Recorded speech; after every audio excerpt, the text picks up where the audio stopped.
15 साल से इंजीनियरिंग पढ़ा रहा हूं, हर एक चीज से वाकिफ हूं। क्या पढ़ना है, कितना पढ़ना है, कैसे पढ़ना है और क्यों पढ़ना है, सब कुछ। If you really want to learn and excel in your engineering studies, come join me at Aalsi engineer. Let's start with unit number 3। Unit number 3 में हमें देखने हैं 9 डिफरेंट टॉपिक्स, जिसमें पहला टॉपिक है इंट्रोडक्शन टू ग्रामर, डेफिनेशन होगा, derivation and reduction of the string from the given grammar, left linear and right linear grammar का derivation कैसे होता है एंड पार्स ट्री।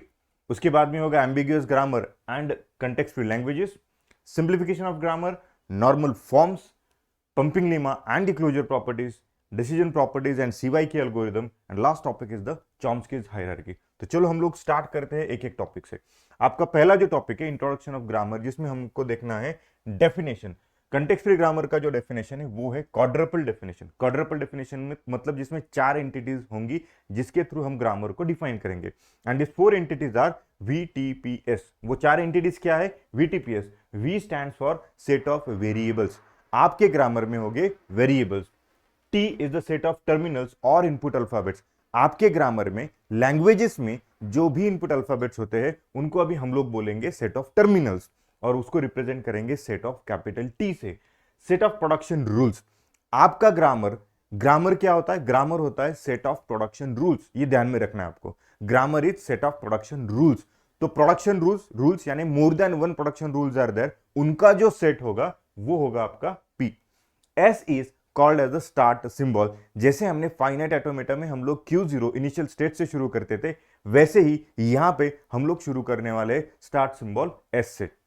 तो ग्रामर क्या होता है? Grammar is used to construct and validate the languages.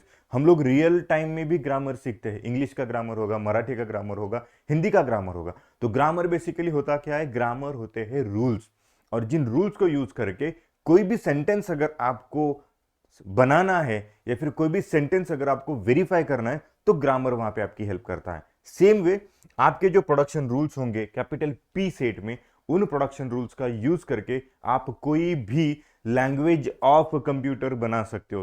अभी यहां पे हमने देखा था लैंग्वेज का मतलब है set of strings, right? Initial lecture में ही we had defined sigma is the set of input alphabet, then sigma star is any combination of this input alphabet that is strings, और इसी स्ट्रिंग्स पे आप लोग डिफाइन करते हो language L। So L is nothing but specific pattern strings taken from the sigma star. तो इस language के लिए हमारे पास होंगे production rules. So by using the production rules हम लोग ये लैंग्वेज जनरेट कर पाएंगे।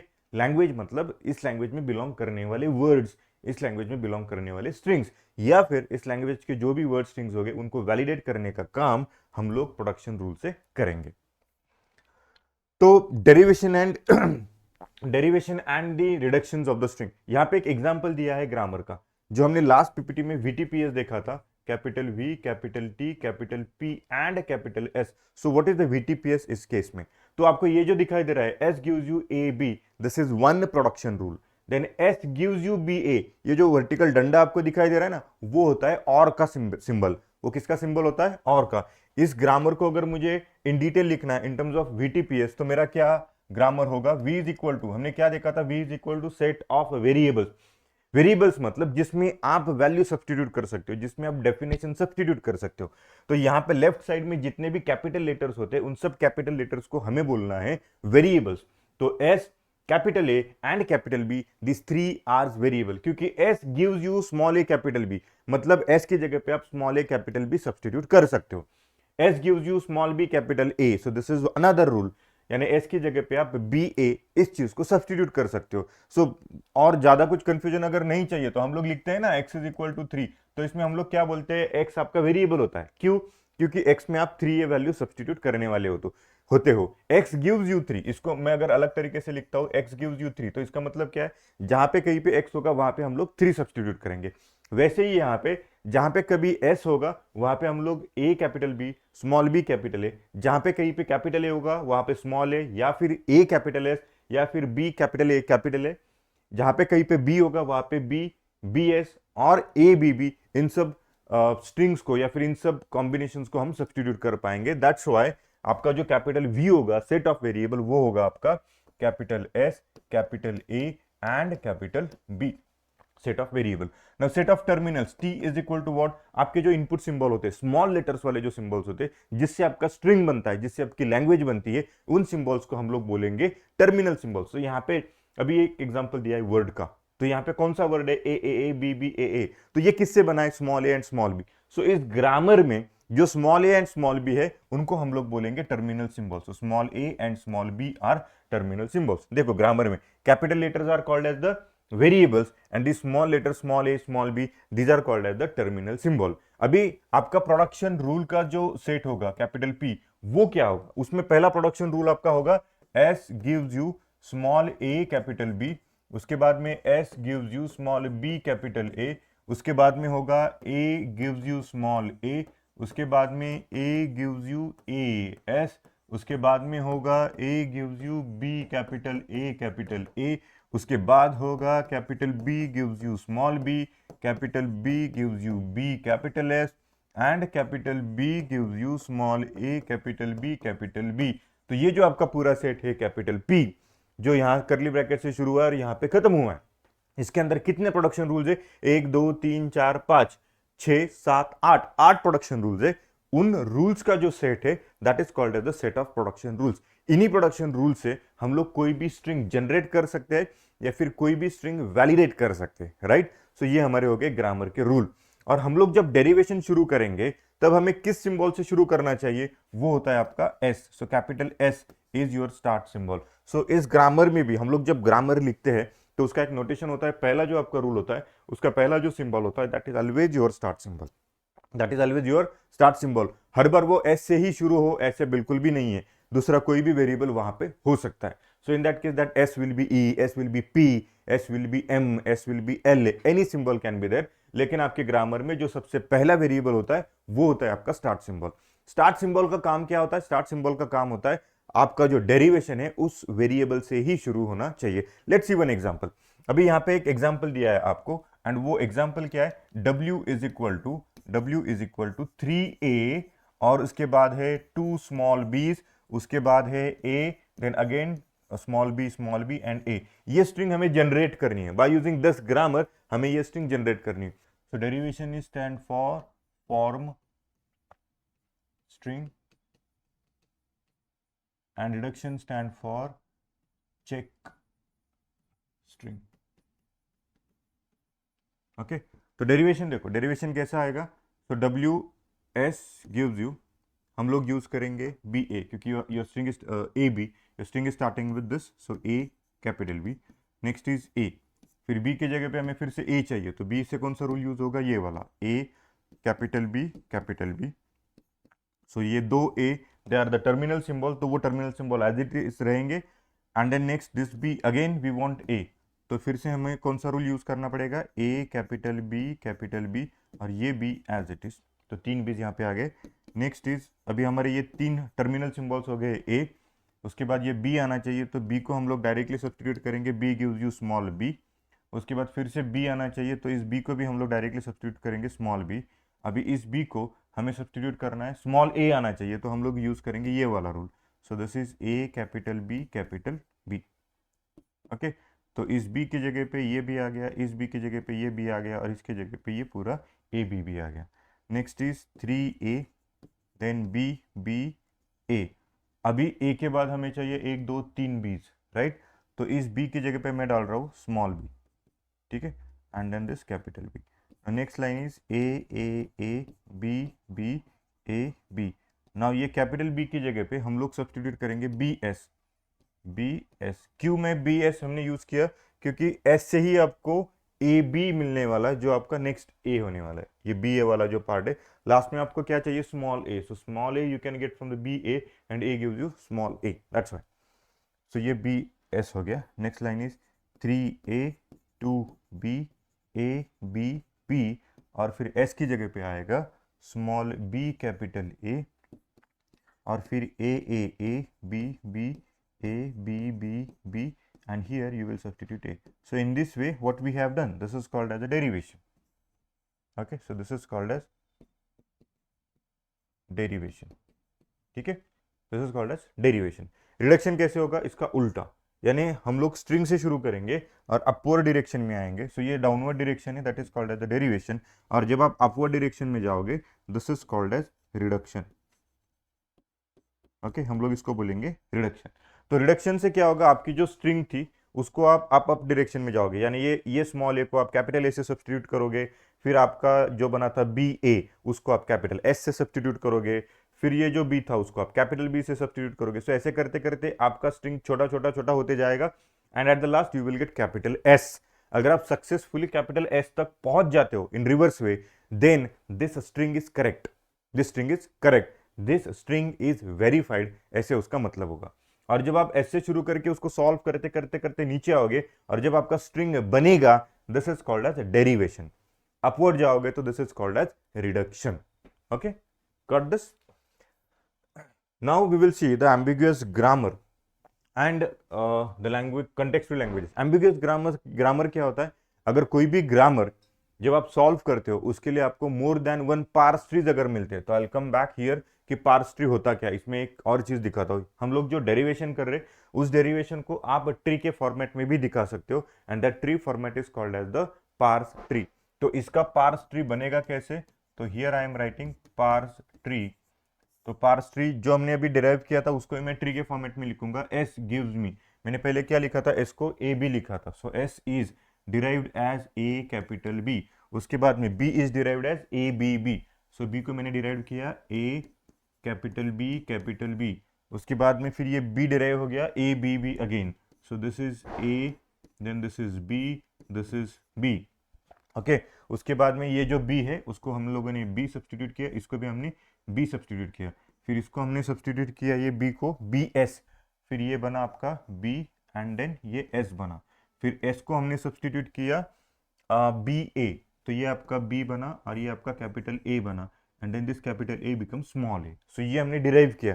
ये जो डेरिवेशन हमने स्टेप बाय स्टेप यहाँ पे किया था, ये लीनियर फॉर्मेट में होता है और ये आपका ट्री फॉर्मेट में होता है। और फिर हम इसको रीड कैसे करेंगे, ए ए ए, तो तीन ए आ गए, ए ए ए। उसके बाद में B B, all leaf nodes जितने भी है उन सबको आपको रीड करना है, बी बी। उसके बाद में वी आर गोइंग टू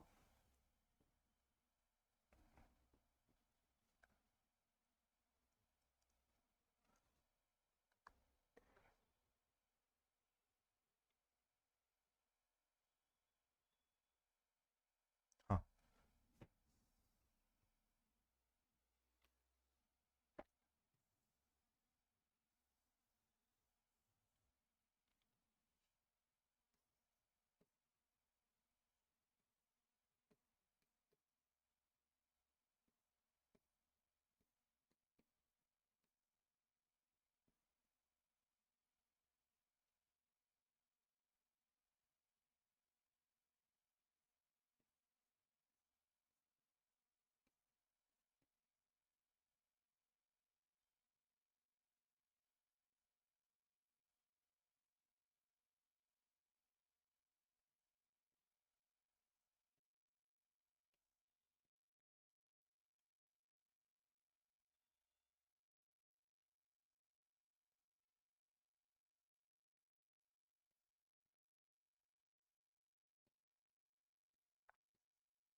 तो इस डेरिवेशन का जो पार्स ट्री होगा वो पार्स ट्री इस फॉर्मेट में होगा, S gives you A B, जैसे हमने यहाँ पे डिराइव किया है उसी फॉर्मेट में हम लोग ट्री बनाएंगे।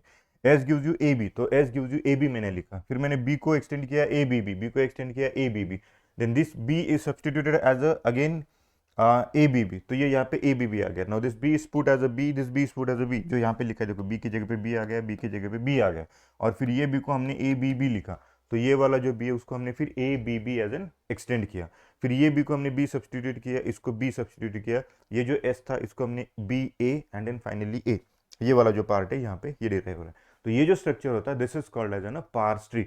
पार्स ट्री को रीड कैसे करना है, पार्स ट्री को हम लोग रीड करेंगे only leaf nodes from left to right, leaf nodes from left to right. तो अगर हम इसको leaf node left to right read करेंगे तो a then a then a then b b a B b b a, तो ये आपका पूरा स्ट्रिंग यहाँ पे बन जाएगा। ओके, सो जब आपके गिवन ग्रामर से गिवन स्ट्रिंग के लिए more than one parse trees बनते हैं, then that grammar is called as the ambiguous grammar. कैसे? तो यहाँ पे आपको एक ग्रामर दिखाई दे रहा है, E gives you E plus E, E minus E, E gives you small a and E gives you b, और आपके पास में स्ट्रिंग दिया है, that string is a plus b minus a. तो इसके लिए देखो दो पार्स ट्री बनेंगे। कैसे?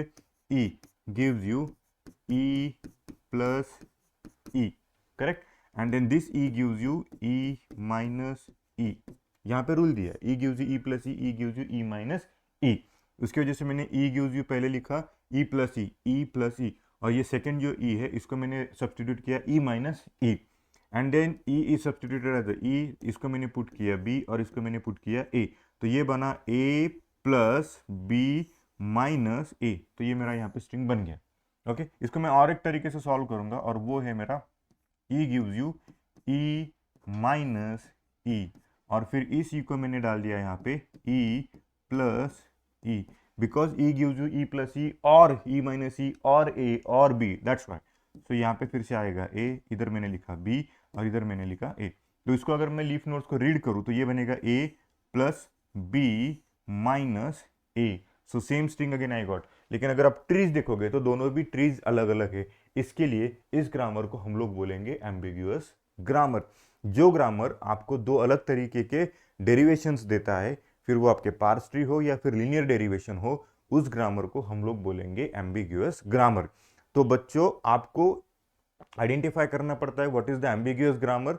तो आपको जो ग्रामर दिया है उसको डिराइव करो, वहां से क्या स्ट्रिंग जनरेट होता है वो देखो, और उसी जनरेटेड स्ट्रिंग का कुछ अलग फॉर्मेट आप कैसे लाओगे उसके लिए आपको ट्राई करना है। सो आप डेरिवेशन ट्राई करोगे, प्रैक्टिस करोगे, तभी आपको ये पता चलेगा कि दो अलग अलग ट्रीज कैसे बनेंगे। इसके लिए कोई डिफाइंड स्टेप्स नहीं है, लेकिन प्रैक्टिस करने के बाद पता चलेगा कि कौन से वेरिएबल को कहाँ पे एक्सपांड करना है। वो एक बार आपको पता चला तो ये टॉपिक बहुत सिंपल है। सो फर्स्ट पार्ट इसमें आता है कि identify what is the ambiguity. Ambiguity आपका ये गिवन ग्रामर है या नहीं, अगर वो होता है तो उसको आपको रिमूव करना है, पड़ता है एम्बिग्यूटी रिमूव करना है। तो एम्बिग्यूटी रिमूव करना मतलब क्या है कि ऐसे दो अलग अलग पार्स ट्री नहीं बननी चाहिए। तो ये दो अलग पार्स ट्री क्यों बने, उसकी वजह क्या थी? उसकी वजह थी क्योंकि e gives you e plus e और e माइनस e, यानी एक ही e में से आपको 2 3 4 रास्ते मिल गए, इसलिए अभी आप कंफ्यूज हो रहे हो, या फिर आप आपके डेस्टिनेशन पे जाना है लेकिन अलग अलग रास्ते से जा रहे हो। That is why it is ambiguous कि इस रास्ते से जाए, यहाँ से जाए, या फिर यहाँ से जाए। अगर आपको इसको यूनिक करना है, इसका एम्बिग्यूटी अगर आपको रिमूव करना है, तो आप लोग क्या करोगे? मल्टीपल आपके जो रास्ते हैं उसको बंद कर दोगे, एक ही रास्ता रखोगे। तो अगर भाई आपको डेस्टिनेशन पे जाना है तो ये एक ही रास्ता सिलेक्ट करके जाना पड़ेगा, then only it is unambiguous, right. तो वही चीज हमें यहाँ पे भी करनी है कि हमारा ग्रामर एम्बिग्यूअस क्यों आ रहा है। ये एम्बिग्यूअस आ रहा है क्योंकि ई आपका ई प्लस ई भी दे रहा है, ई माइनस ई भी दे रहा है, और टर्मिनल सिंबल्स को भी दे रहा है। तो जब आप डेरिवेशन कर रहे हो तो यहाँ पे देखो, पहले आपने एडिशन को ये किया, एक्सप्लोर किया, यहाँ पे आपने पहले सब्ट्रैक्शन को एक्सप्लोर किया। तो ये मल्टीपल चॉइसेस आपके पास अवेलेबल है। कंटेक्स्ट फ्री ग्रामर बनाना है फॉर द गिवन लैंग्वेज। एक यहाँ पे मैं एक सिंपल एग्जांपल ले रहा हूँ, बाय यूजिंग ये लैंग्वेज है आपकी, ये लैंग्वेज के लिए आप ग्रामर कैसे लिखोगे। ग्रामर आपको लिखना है मतलब आपको VTPS करना है। VTPS करना है मतलब आपको वेरिएबल्स आपके कब बनेंगे? जब आप प्रोडक्शन रूल्स लिखोगे, तो प्रोडक्शन रूल में से ऑटोमेटिकली आपके वेरिएबल्स, टर्मिनल, स्टार्ट सिंबल, सब चीजें बाहर आ जाएगी। तो बेसिकली आपको लिखना है प्रोडक्शन रूल्स। तो पहले आप ग्रामर को समझिए, आपका ग्रामर क्या है, आप सॉरी लैंग्वेज को समझिए, आपकी लैंग्वेज क्या है? 0 raised to I, 1 raised to J, 2 raised to K, and the condition is what? J is greater than I plus K। Number of J यानी नंबर ऑफ वंस जो है आपके, वो I and K के addition से भी ज्यादा है। I and K के एडिशन मतलब 0 and 2 के एडिशन, जितने भी जीरोस होंगे, जितने भी टूज होंगे, उनके एडिशन करने के बाद जितना काउंट बनेगा उससे भी ज्यादा आपके नंबर ऑफ वंस होंगे। तो इसका फर्स्ट एग्जाम्पल अगर मुझे सॉल्व करना है तो मैं एक एग्जाम्पल आपको बताता हूँ। अगर मेरे पास 3 जीरोज है और मेरे पास अगर 2 टूज है, तो मेरे पास वंस कितने होने चाहिए? 3 और 2 5, 1 2 3 4 5। लेकिन J इज ग्रेटर देन बोला है तो एक छठा मुझे लेना ही पड़ेगा। ओके, तो 6 7 8 9 ज्यादा से ज्यादा कितने भी हो, तो ये जो एक्स्ट्रा वन है ना, this is coming because J is greater then I plus J। तो यहाँ पे आपको क्या दिया है? जितने भी number of zeros and number of twos है, उतने नंबर ऑफ वंस तो रहेंगे ही, उससे प्लस ज्यादा नंबर ऑफ वंस रहेंगे, राइट। तो इसका लॉजिक, इसका पैटर्न क्या है? पैटर्न देखो ठीक से, पैटर्न देखो को आपको समझ में आएगा। इधर जितने भी जीरोज है उतने नंबर ऑफ वंस आपको यहाँ पे मिलेंगे, इधर जितने भी टूज है उतने नंबर ऑफ वंस आपको इस साइड में मिलेंगे, और ज्यादा वाले जो 1 है वो आपको बीच में मिलेंगे। Agree on this? See left hand side number of zeros जितने भी है उतने नंबर ऑफ वंस यहाँ पे मिलेंगे, नंबर ऑफ टूज यहाँ पे जितने उतने नंबर ऑफ वंस आपको उसके बिसाइड्स मिलेंगे, और बीच में जो एक्स्ट्रा वंस है वो आपको मिलेंगे because J is greater than I plus K. Thing is clear, right? अभी इसके लिए हम लोग ग्रामर का रूल कैसे लिखेंगे? ग्रामर के रूल्स आप जब लिखते हो तो आपको 3 बेसिक रूल्स ध्यान में रखने हैं, और वो 3 बेसिक रूल्स है, पहला है that S gives you epsilon. मैं अभी आपको लिस्ट ऑफ रूल्स देता हूं, वो आप वन बाय वन देख लो। एस गिव्स यू एप्सिलॉन मतलब whenever you are not reading any input तो एस गिव्स यू एप्सिलॉन होगा। सेकंड रूल आपका होगा एस गिव्स यू ए और बी। ए और बी का मतलब क्या है? आइदर ए और बी। रेगुलर एक्सप्रेशन में अगर मुझे इसको लिखना है तो ये बनेगा ए प्लस बी यूनियन, ठीक है। तीसरा रूल है S gives you A dot B, तो ये होगा आपका ए डॉट बी वाला रूल, तो आप इसको डायरेक्टली ए बी लिख सकते हो, ठीक है। Fourth rule is S gives you A S और एप्सिलॉन, ये होगा आपका ए स्टार। इसके पूरे डिटेल्स आपको रेगुलर वीडियो लेक्चर में देखने के लिए मिलेंगे, ओके। तो ये हमारे कुछ रूल्स है। तो मुझे यहाँ पे चाहिए equal number of zeros and equal number of ones, तो उसके लिए मेरा रूल होगा, सो मैं पहले इसको लिखूंगा एस गिव्स यू, इसके लिए मैं लिखूंगा कैपिटल ए एक वेरिएबल, कैपिटल ए में से मैं equal number of zeros and equal number of ones achieve करूंगा, ठीक है। उसके बाद में ये बीच वाले जो number extra number of ones है उसके लिए मैं ले रहा हूँ कैपिटल बी, और ये number of ones and number of two के लिए मैं ले रहा हूँ capital C, A B C. What is the meaning of A? A का मीनिंग है मेरा number of zeros and number of ones equal होनी चाहिए, सो उसके लिए मेरा रूल होगा 0 ए 1 और एप्सिलॉन, करेक्ट। फिर यहाँ पे सिर्फ मुझे नंबर ऑफ वन चाहिए, वो कितने भी हो लेकिन ज्यादा होने चाहिए, मिनिमम एक तो वन वहां पे होना चाहिए because condition is J is greater then 1। तो बी गिव्स मी 1 बी और 1, तो ये 1 बी गिव्स यू 1 बी आपको ये रिपीटेटिव वंस देगा, और ये जो 1 है वो कम से कम एक 1 होना चाहिए। यहाँ पे zeros and 1 equal number of zeros and 1 देगा starting with the 0। Then capital A is what? इसका और इसका A plus B bracket star, तो ये होगा 1 1 0 ए और 1 1 ए और एप्सिलॉन, और बी होगा 1 0 बी और एप्सिलॉन। ये रूल्स कैसे बने डिटेल्स आपको मेरे सेशंस में देखने के लिए मिलेंगे, तो आपको ऐप डाउनलोड करके आपको कोर्स सिलेक्ट करना है थ्योरी ऑफ कंप्यूटेशन, और वहाँ पे ये पूरे जो वीडियोस है ये प्रॉब्लम सॉल्विंग के, ये आपको डिटेल में बेसिक से देखने के लिए मिलेंगे, ओके। उसके बाद में simplification of grammar, this is again important topic. Simplification of grammar पे 6 से 8 मार्क्स के लिए एग्जांपल्स आते हैं। ये आपको बहुत मार्क्स देने वाला टॉपिक है, इसमें ज्यादा लॉजिक लगाने की जरूरत नहीं होती है, स्टेप बाय स्टेप सिर्फ सम्स को सॉल्व करते जाना है। सिंप्लीफिकेशन ऑफ ग्रामर में 3 बेसिक स्टेप्स करने पड़ते हैं। First is the removal of epsilon production, second is the removal of unit production, third is the removal of useless symbol. Useless symbol में फिर से 2 स्टेप्स आएंगे, removal of non generating symbol and removal of non reachable symbol. तो मैं quick आपको इसका information दे देता हूं कि ये 3 स्टेप्स होते क्या है। रिमूवल ऑफ एप्सिलॉन प्रोडक्शन मतलब आपके ग्रामर में ये आपको एप्सिलॉन्स दिखाई देते, ये नहीं चाहिए, क्योंकि हमारे टॉपिक का नाम है सिंप्लीफिकेशन ऑफ ग्रामर। ग्रामर को सिंप्लीफाई करना है, ग्रामर में एप्सिलॉन्स नहीं चाहिए। ये आप लोग कर सकते हो स्टेप नंबर 1 से, removal of epsilon production. Second is the, आप जब सॉल्व करोगे तो आपको इसमें यूनिट प्रोडक्शंस दिखाई देंगे। यूनिट प्रोडक्शंस का मतलब क्या है कि S gives you capital A या फिर A gives you capital B, ऐसी चीजें अगर आपके ग्रामर में आपको दिखाई देती है, ऐसे प्रोडक्शन रूल्स आपको दिखाई देते, तो उसको हम लोग बोलेंगे यूनिट प्रोडक्शन। तो हमें यूनिट प्रोडक्शंस भी निकालने पड़ते हैं। आप बोलोगे सर अभी तो इसमें कुछ दिखाई नहीं दे रहा है, लेकिन जब आप एप्सिलॉन प्रोडक्शन रिमूव करोगे, एप्सिलॉन प्रोडक्शन रिमूवल का स्टेप आप जब परफॉर्म करोगे तो उसमें ऑटोमेटिकली यूनिट प्रोडक्शन जनरेट हो जाएंगे। तो उन यूनिट प्रोडक्शंस को भी आपको यहां से रिमूव करना है। Step number 3 is removal of useless symbol. Useless symbols क्या होते हैं कि आपके प्रोडक्शन रूल्स में कुछ वेरिएबल्स या फिर कुछ प्रोडक्शन रूल्स ऐसे होते हैं कि जिनका आपको बिल्कुल भी यूज नहीं होता। जो रूल्स, जो वेरिएबल्स आपको स्ट्रिंग जनरेट करने में कोई भी हेल्प नहीं करते, फिर उनको हमारे ग्रामर में, हमारे प्रोडक्शन रूल्स में इंक्लूड क्यों करना है? So these are called as the useless symbols. इन यूजलेस सिंबल्स को हमें रिमूव करना पड़ता है। यूजलेस सिंबल रिमूव करने के लिए हमारे पास 2 मेथड्स है या फिर 2 स्टेप्स है। एक है नॉन जनरेटिंग सिंबल्स को रिमूव करो and second is the non reachable symbols को रिमूव करो। नॉन जनरेटिंग सिंबल्स होता क्या है? नॉन जनरेटिंग सिंबल्स होता है, अभी देखो capital A gives you small A, capital B gives you small B, तो हम लोग इनको बोलेंगे जनरेटिंग, क्योंकि वो जनरेट कर रहे, क्या जनरेट कर रहे, टर्मिनल सिंबल्स जनरेट कर रहे। अगर मेरे पास नेक्स्ट रूल होता है S gives you A B, तो ये तीनों भी जनरेटिंग हो गए, क्योंकि ए और बी के वैल्यूज में यहां पे डालता हूं तो एस भी जनरेट कर रहा है स्ट्रिंग ऑफ टर्मिनल्स। आपका वेरिएबल डायरेक्टली इनडायरेक्टली आपको अगर सिर्फ टर्मिनल्स दे रहा है, सिर्फ टर्मिनल्स दे रहा है, then that is called as the generating. लेकिन अगर आपको पता चल रहा है कि कुछ वेरिएबल्स ऐसे जिनको मैं कितना भी सॉल्व करूं, उसमें वेरिएबल राइट साइड में वेरिएबल आपका वहां पे कंटिन्यू दिखाई दे रहा है, वो रिमूव ही नहीं हो रहा है, तो इसका मतलब वो जो डेरिवेशन है वो जनरेटिंग तक नहीं जा रहा है। Are you getting my point? अगर मैं यहाँ पे एक रूल और लिखता, सी गिव्स यू सी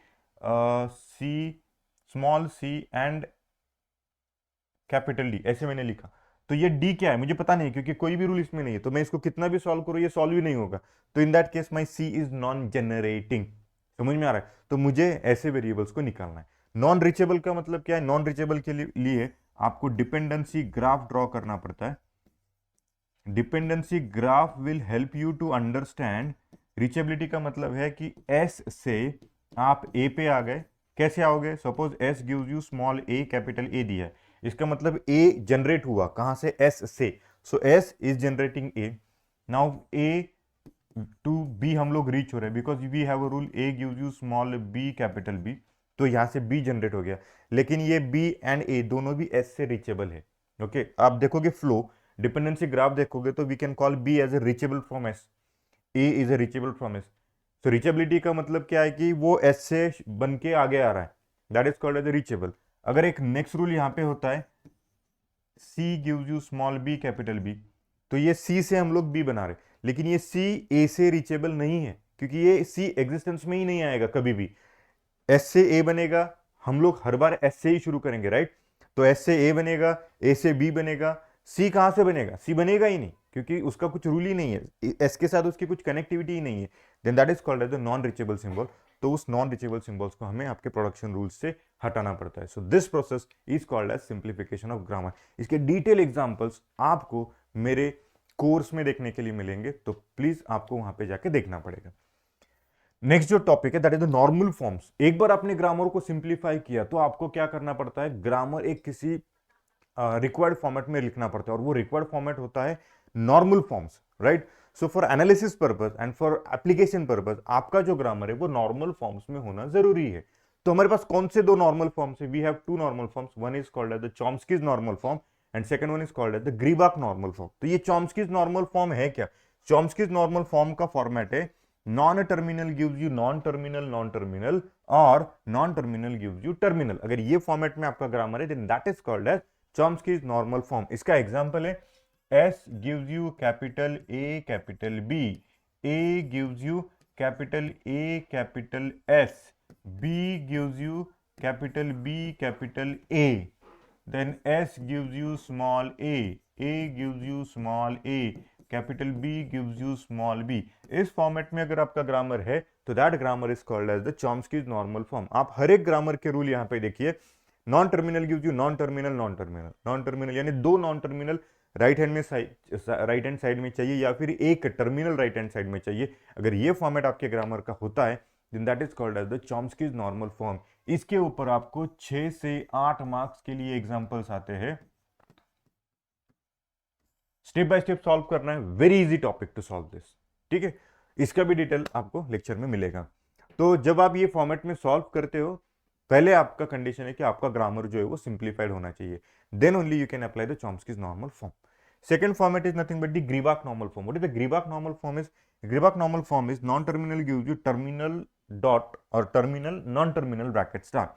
इसका मतलब है एस गिव्स यू, अगर स्मॉल है तो चलेगा, बिकॉज एंटी स्टार मतलब zero occurrence also, non terminal bracket star मतलब नॉन टर्मिनल अगर नहीं रहेंगे तभी चलेगा, only terminal, minimum terminal is required. या फिर S gives you small A capital A चलेगा, because terminal non terminal bracket star. Non terminal bracket star का मतलब है आपके नॉन टर्मिनल्स मतलब वेरिएबल्स जीरो या मल्टीपल ऑकरेंसेस में हो। या फिर S gives you a capital B capital A, S gives you small B capital B capital B capital A capital B. So ये टाइप के जो रूल्स है, this rules are called as Greibach normal form. तो आपको grammar दिया जाएगा, वो grammar आपको ग्रीबाक नॉर्मल फॉर्मेट में कन्वर्ट करना है। Again make sure that your grammar is simplified grammar. इसके लिए दो एक रूल्स है वहां पे, वो रूल्स आपको देखने पड़ेंगे। By using that rules only you can convert your grammar into Gribak normal form. Again, this is asked for the 6 to 8 marks.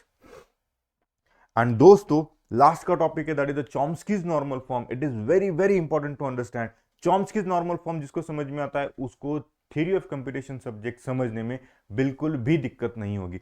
मैं आपको हर बार जो बताता हूं कि दोस्तों आपको यूनिट नंबर 1 से टीओसी सब्जेक्ट करना पड़ेगा। अगर आप यूनिट नंबर 1 एंड 2 स्किप करोगे तो यूनिट नंबर 3 समझ में नहीं आएगा, 3 को स्किप करोगे तो 4 समझ में नहीं आएगा। उसका रीजन है चॉम्स्कीज हायरार्की। चॉम्स्की हायरार्की अगर आप ठीक से देखोगे तो आपको ये कॉन्सेंट्रिक सर्कल वाला एक डायग्राम यहाँ पे दिखाई देता है। ये कॉन्सेंट्रिक सर्कल का मतलब क्या है? टाइप 3 वाला जो सर्कल है वो टाइप 2 का सबसेट है। टाइप 2 सर्कल जो है वो टाइप 1 का सबसेट है। टाइप 1 जो सर्कल है वो टाइप 0 का सबसेट है। सबसेट का मतलब क्या है कि ये इसके अंदर बिलोंग कर रहा है, ये इसके अंदर बिलोंग कर रहा है, ये इसके अंदर बिलोंग कर रहा है। तो यही जो हमारे कॉन्सेंट्रिक सर्कल्स है वही हमारे यूनिट नंबर 1 2 3 4 जैसे बिलोंग कर रहे हैं, राइट। सो टाइप 3 जो है ना वो है आपका regular grammar accepted by the finite automata, जो हमने देखा यूनिट नंबर 1 एंड 2, राइट। तो अगर आपको ये टाइप 3 समझ में आएगा तो आपको टाइप 2 समझ में आएगा। Type 2 is your context free grammar accepted by the push down automata. So this is your unit number 1 and unit number 2. This is your unit number 3 and unit number 4, right? So unit number 1 and 2 finite automata and regular expression. तो ये आपका type 3 को belong करेगा। Context free grammar जो हमने अभी देखा and push down automata जो यूनिट नंबर 4 है, that is 3 and 4। This is subset of type 1 which is called as the context sensitive grammar. Context free grammar, उसके ऊपर आएगा कंटेक्स्ट सेंसिटिव ग्रामर। इसका जो लैंग्वेज होगा that is accepted by the linear bounded automata. Linear bounded automata जिसका नाम है post machine, जो आपको यूनिट नंबर 4 या 5 में देखने के लिए मिलेगा। Unrestricted language recognized by the Turing machine. So unit number 5 and 6 belongs to the type 0। अभी इसका मतलब क्या है? इस हायरार्की का मतलब क्या है? इस हायरार्की का मतलब है जो लैंग्वेज टाइप 3 में है that is called as the regular grammar and the language name is regular language. Regular language. अभी जो लैंग्वेज रेगुलर है नहीं फिर वो बिलोंग करेगी आपके नेक्स्ट लेवल में। यहां पे भी जो लैंग्वेज है नहीं वो बिलोंग करेगी यहाँ पे, इधर भी जो लैंग्वेज है नहीं वो बिलोंग करेगी यहाँ पे। अगर आपको याद है हमने पंपिंग लेमा से प्रूव किया था कि कुछ लैंग्वेजेस रेगुलर नहीं है। Some languages are not regular. Because of pumping lemma, we can prove it. The given language is not regular. So if that language is not regular, then where it is belonging? तो वो belong कहाँ पे करेगा? वो belong करेगा आपकी context free grammar में। और इसका जो language है that is called as context free languages. So कुछ languages यहाँ पे भी हम लोग prove करेंगे by using the pumping lemma कि language is context free language, but some languages are not context free languages. Then what are they? So they are context sensitive languages. Context sensitive languages. जो languages context sensitive है नहीं, then they will be the unrestricted languages.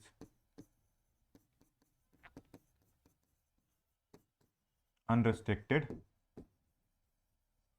languages. समझ में आ रहा है? इसीलिए theory of computation continuity में पढ़ना इंपॉर्टेंट है, राइट। तो हमने जो अभी ग्रामर देखा है वो ग्रामर जब आपका रेगुलर लैंग्वेज के लिए होता है then that is called as a regular grammar and accepted by the finite automata, जिसमें आपका डिटरमिनिस्टिक फाइनाइट ऑटोमेटा होता है। So type 3 is called as a regular grammar. Next context free grammar जो हमने यूनिट नंबर 3 में देखा, type 2 is known as the context free grammar and that is accepted by push down automata. जो यहाँ पे भी बिलोंग नहीं करेगा वो आएगा कंटेक्स्ट सेंसिटिव ग्रामर में। Context sensitive grammar is accepted by the linear bounded automata, example is the post machine. And जो यहाँ पे भी रिकॉग्नाइज नहीं होता है that is called as the unrestricted grammar which is Turing machine, which is accepted by the Turing machine. So ये है आपका चॉम्स्कीज हायरार्की, ओके। सो दोस्तों ये था brief about the unit number 3। Detail में यूनिट नंबर 3 अगर आपको पढ़ना है तो आपको हमारे आलसी इंजीनियर के ऐप पे जाना पड़ेगा। वहां पे आपको थ्योरी ऑफ कंप्यूटेशन का कोर्स सर्च करो, सब्सक्राइब करो और वो कोर्स लेने के बाद you can learn all this interesting topics under unit number 3। Thank you.